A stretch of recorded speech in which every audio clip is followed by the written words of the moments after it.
Hey guys, so today's video is going to be my October reading wrap up. So basically I'm just going to go through every single book that I've read in the month of October and let you know my thoughts, my opinions, my ratings. And then at the end of the video, I'm going to be talking about all the books that I want to read in the month of November. This month was a very good reading month for me. I did end up reading 7 books, which is a lot for me. So I started off the month by reading House of Marion by J.L. and I absolutely loved this book so much. So this book is about a girl named Quell, and she has a form of dark magic called Tushana, and since that form of dark magic is forbidden, there are people who hunt and kill anyone who have it. So Quell has been on the run her whole life, trying to make sure that no one finds out about her Tushana. So she ends up at this school called the House of Marion, where she's basically taught how to control her magic, and while she's there she has to make sure that no one finds out about her Tushana or she'll be killed, which is a little bit difficult because she does have a mentor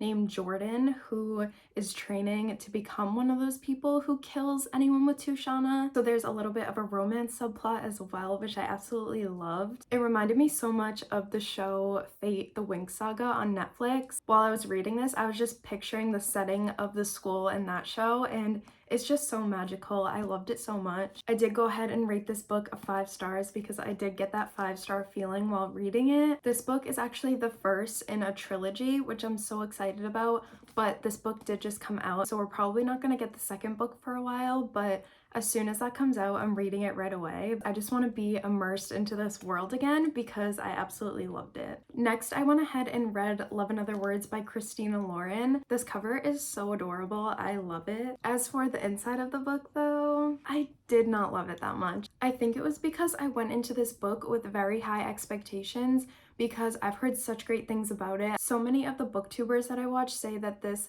book is their absolute favorite book of all time. I just have very mixed emotions on some things that happened in this book. If you haven't heard anything about this book, it's about this girl named Macy, where after her mom dies, her and her dad end up buying a lake house and she become friends with her neighbor Elliot, and basically it just tells the story of them becoming friends, becoming more than friends, and then what happened to make them not speak. There were some moments that I thought were very cute in this book. Elliot and Macy share a love for books, which I think is very cute. They're always reading together, always recommending books for each other, and I think that's just so adorable. But overall, I just felt like I couldn't really connect to the characters that much. I feel like at the end of the day, it is my fault for having such high expectations about this book. I think that I've just read so many other second chance romances that I like more, and that's why I didn't really love this one as much. I feel like now as I've been reading more and branching out into different genres, I realized that I like romance as a subplot rather than the entire plot of the book. I think I ended up rating this book a 3.5 stars if I can remember correctly. I still enjoyed it while reading it, but I do just kind of have some mixed emotions still on how I feel about this. Next up, I went ahead and read Caraval by Stephanie Garber. This is one of my favorite reads of the month. It was so good. I think I ended up rating this a 4.75 stars. It was almost a 5 stars, just not quite there because I didn't quite get that 5-star feeling as I was reading this book. So this book is about these two sisters, Scarlett and Donatella, and basically they get invited to Caraval, which is like this magical game, I guess you would say. And basically Donatella gets kidnapped as a part of the game, and basically the prize that you get if you win the game is Donatella and one wish. So basically Scarlett has to play the game so that she can get her sister back. I absolutely loved the writing in this book. There was so much descriptive imagery, and I absolutely love that in a book. I feel like descriptive imagery can sometimes be a little bit overpowering in books, but I feel like there was just the perfect amount in this book. I was really able to picture what Caraval looks like, and I love that, especially in fantasy books. I feel like it's so important to be able to picture the worlds that they're in. I'm kind of mad that it took me so long to start this series because I feel like the series is popular for a reason because it's just that good. I'm definitely gonna go ahead and continue this series next month because I already miss her writing. I miss this world. The world is just so magical, and I feel like it's the perfect time to read a book like this. The next book I read is actually a memoir, and it's The Half of It by Madison Beer. I love Madison Beer's music. I've been listening to her music for years now. She does talk a lot about her mental health journey. I feel like online people tend to portray the best version of themselves, and for me, when I go on social media, I really struggle with seeing other people's lives and comparing it to my own. I feel like most people's lives look perfect on social media because we tend to portray our best version of ourselves online. No matter how many followers you have or how famous you are, we all still struggle in life. I really want to start reading more memoirs like this because I feel like it was very beneficial to me. I'm not going to go ahead and rate this book because I don't feel like it's fair to rate a book based on someone's life. I definitely recommend this book to anyone who is a Madison Beer fan and if you like her music. Next up, I read The Very Secret Society of Irregular Witches by Sangu Mandana. I went back and forth between reading this and also listening to the audiobook, and I loved listening to the audiobook. So this book is about a girl named Mika who is a witch, and she posts videos online pretending to be a witch. So she receives this message from this guy who saw her videos, and basically he's asking her to go to this place called Nowhere House to teach 3 young witches how to control their magic. While she's at Nowhere House, there is this guy named Jamie who is a librarian, and him and Mika start off not on the right foot, but then there's a little romance that develops between them. This book was just so cozy and comforting to read. I absolutely loved the found family in this book, and then we also have the romance subplot as well. I did end up giving this book a 4 stars. It was just so comforting, so cozy, and it was just perfect to read right before Halloween. Next up, I read The Ex-Hex by Erin Sterling. 5 stars. 5 stars immediately because this book was so good. It's about this girl named Vivian, and one night she gets drunk and her cousin end up putting a curse on Vivian's ex-boyfriend. Then 9 years later, her ex named Reese actually ends up coming back to town. When he gets back to town, awful things start happening to him, and then Vivian soon realizes that the curse that she put on him actually came true. So basically she has to work to find a way to reverse it because really bad things start happening in the town. This was the absolute perfect book to read around Halloween. Reese just might be one of my favorite book boyfriends. He is perfect in every single way, and I will not take any Reese slander. It was absolutely perfect in every way possible, and I really want to read the second book, which is called The Kiss Curse, which focuses on Vivian's cousin Gwyn. I absolutely loved her character in this book, so I definitely want to go ahead and read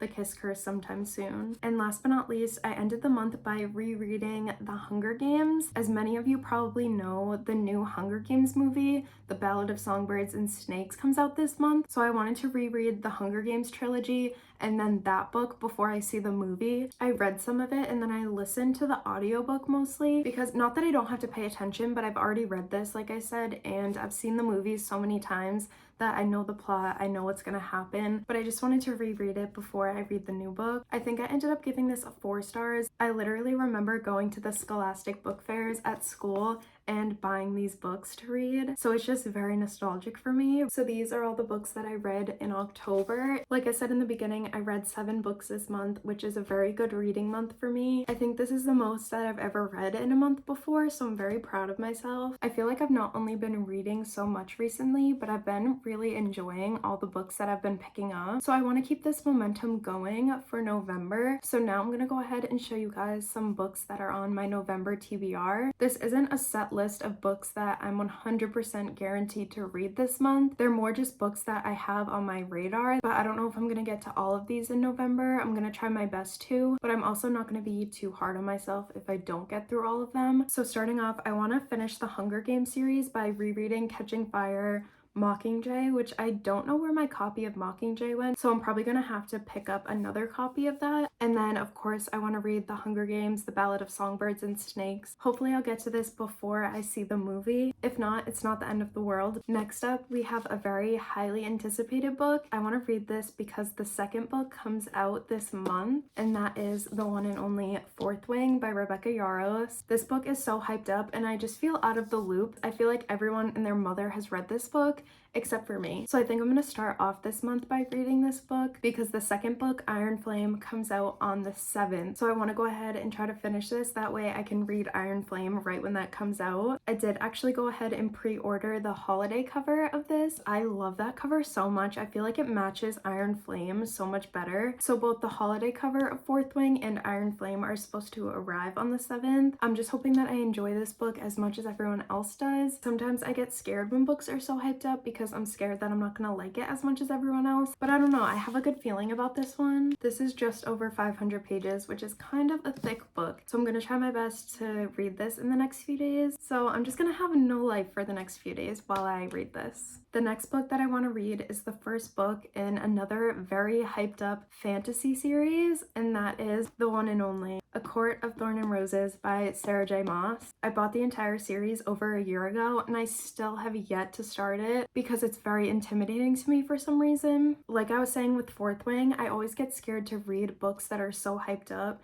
because I'm scared that they're not gonna live up to the hype and that I'm not gonna like them as much as everyone else. Literally everyone talks about this book and I always feel so left out because I have no idea what they're talking about and I want to know. I want to be in on the secrets. I want to be in on the world. I feel like it's time to read this, but I'm definitely a little bit nervous. The next book I want to pick up in November is If We Were Villains by M.L. Rio. I watched Destiny Sidwell's video where she reads dark academia books for a week and she said that they talk a lot about Shakespeare in this book. I'm just nervous that I'm not going to understand a lot just because I don't know much about Shakespeare, so I have a feeling I might have to look a few things up while reading this, but the overall plot seems very interesting. Recently, I've just really been wanting to step out of my comfort zone and read different genres because I feel like for a while I was really only reading romance books and I've never really read a dark academia book before, so I'm excited to step out of my comfort zone and see how I feel about this. The next book I'm hoping to get to in November is Things I Wanted to Say But Never Did by Monica Murphy. This is the first book in the Lancaster Prep series. I've heard so many great things about A Million Kisses in Your Lifetime. I honestly don't even know much about what this is about other than the fact that it's a romance and apparently he takes her journal, so now he knows all of her secrets. So that's not very nice of him. I'm feeling like this man is gonna be very toxic and I just love that. But I really want to read this for some reason. I don't know if it's just because the cover is pretty and pink. I don't know, I just love this cover. It just looks so cute and pretty. So I guess we'll just see if I get to this month. Next up, I have a very cozy, comforting read for the fall, and that is Little Women by L.M. Alcott. If you know me, you know that I absolutely love Little Women. Timothée Chalamet is... I have so many different covers of this book. This is actually the movie version and I love it because it has pictures in it from the movie. Hold on, I'm trying to find Timothée Chalamet. Give me a second. Where are you at, Timothy? Little Timmy, where are you? Not a very flattering picture of him, but he's in it right there. This book and this movie screams November when it's still fall, but it's also starting to get cold and becoming winter. It's just such a cozy, comforting book, and I just love it so much, so I definitely want to prioritize reading this book this month. Last but not least is a book that I actually don't own yet, and it's Legendary, the second book in the Caraval series. I have to go to Barnes and pick that up because I definitely want to read it sometime soon. I just miss the whole Caraval world, and I'm very excited to continue Donatella and Scarlett's story. So these are some of the books that I want to try and get to this month. I probably won't get through all of them, but these are just some of the books that I want to read at some point soon. I have a feeling that I'm going to be in the mood to read a lot of these this month, but that's it for today's video. I hope you guys enjoyed. If you've read any of these books that I showed in today's video, please feel free to let me know down below what you thought about any of them. Thank you so much for watching. I appreciate you all so much, and I'll see you guys in the next one. Bye guys!